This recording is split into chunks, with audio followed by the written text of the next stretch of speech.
Bueno chavales, hoy estamos aquí en un nuevo vídeo y os voy a enseñar a hacer slime. Y diréis, ¿qué es slime? Pues el slime es esto, mirad. Más o menos esto, ¿vale?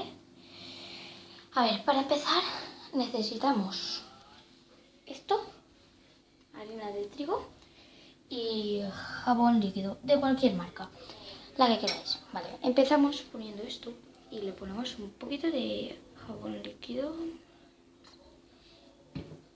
No nos pasemos porque después cuesta de mezclar.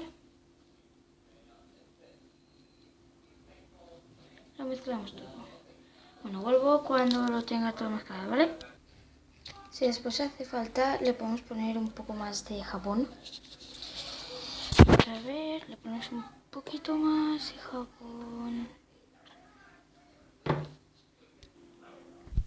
Ya tengo el slime hecho y así es como queda. Voy a poner el otro también. Y así es como quedan, ¿vale? Y espero que os haya gustado el vídeo y si es así, decidme ideas por los comentarios si los haré algún día.